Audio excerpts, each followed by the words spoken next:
I'm here with Jay Smith, author of horror. Jay, please say hello to all of our fans. Hi, all of your fans. Thank you. Jay, if you would like to see the back of Jay's books, there you go. And we're currently conducting this interview before we are thrown off the stage by George R.R. Martin, which is something amazing into and of itself. This is great, yeah. Okay. We are surrounded by people who cannot approach us. They don't dare approach us because they'd lose their place in line. This is the optimal place to have an interview with the newest master of horror from the East Coast. Sure, let's talk. Okay, first off, Jay, would you like to show your fans your most recent books? Most recent books. This is a copy of 7 Till Sunrise, 7 short stories. Well, 6 short stories in a lobster poem that have to deal with mortality and how you deal with life and death. $5 if you want to buy it online, because you're not buying it here. Progressive vignettes. It's actually a retread of a book I wrote called Blue Collar Gods. It's a kind of a riff on Harlan Ellison's The Man Who Rowed Christopher Columbus Ashore. I love that format. I love this ability to just freeform storytelling. It's about 2 rogue gods who have no master and no agenda. They simply just muck about in time, screwing things up. It's also $5 if you want to get it online. And I'm an audio dramatist, mainly, and I read a series called HG World, which is kind of Dawn of the Dead, but in a shop, not in a shopping mall, but for people who are caught in a house and garden warehouse. And this novel is a spin-off of that. It's the story of Jill Woodbine. She's a 23-year-old journalist who is caught in the middle of the zombie apocalypse. So it's a different perspective on the audio series, but it's also a self-contained story about a young woman's coming of age.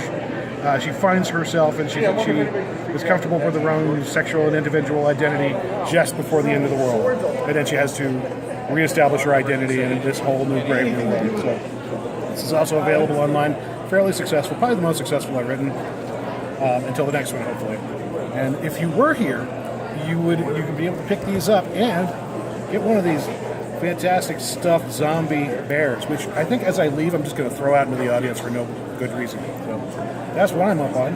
You can find out more about me at jsmithaudio.com, or goodmorningsurvivors.com, or hiddenharbormysteries.com, which is another audio drama that I read. So take care. Okay, so Jay, tell us, what is it like being an author who is being held hostage before George R.R. Martin takes the stage?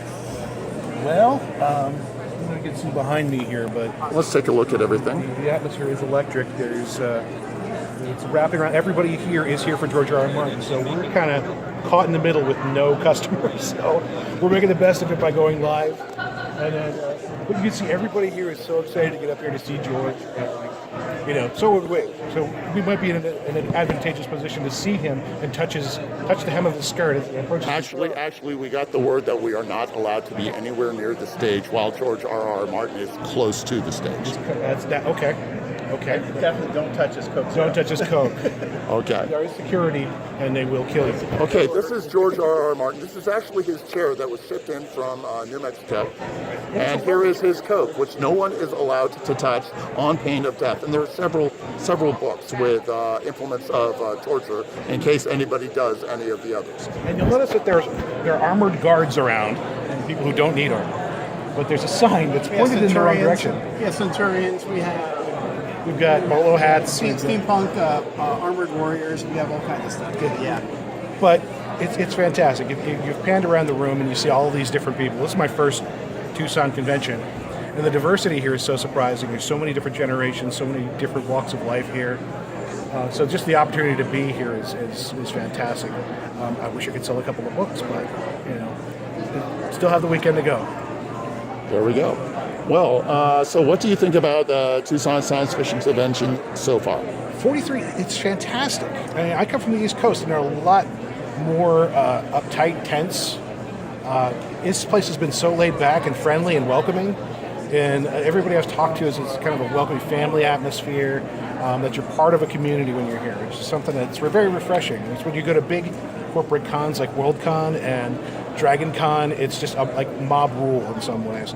But this is very much a relaxed, everyone seems to be, when you wait in line, you can see the tension in some people. These people are just patiently waiting. They know they're going to get their turn. They know that this is what they've paid for. They're going to get what they paid for. So I'm loving it. I love the town. We had a great dinner last night.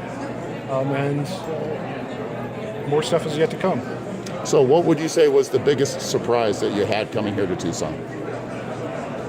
How relaxed I became. I'm not freaking out. It's when you go to a convention, especially when you're selling, when you're here to present, you want to add value to the proceedings, but you also have an agenda to sell and network. And at some conventions, it's very difficult to do. Here, you talk to people, you get to know them, and that's very surprising. I haven't had to be on, as a lot of conventions force you to be. Okay, well, was there any disappointments that you had? Anything you expected but didn't really pan out? I think we just covered those. Okay. But how many times have you seen Daenerys walk by? I think there are like a dozen Daenerys cosplayers, which, that you can never have too many of those. But Have any of them actively been on fire? No, none of them have been on fire. Okay. Perhaps metaphorically, but certainly not literally. Okay. Aside from George R.R. Martin, who we got to see from a distance across a number of people, have you met anybody who you were really psyched to run into? That's the organizers, Joe and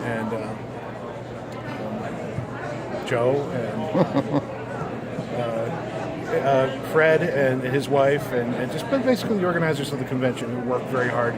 It was like 12-hour days just to make sure that this thing runs smoothly. Meeting convention staff is always rewarding, because you get a sense of a sense of the convention's style and its voice by talking to those folks. And it was very reassuring when I got here that it wasn't,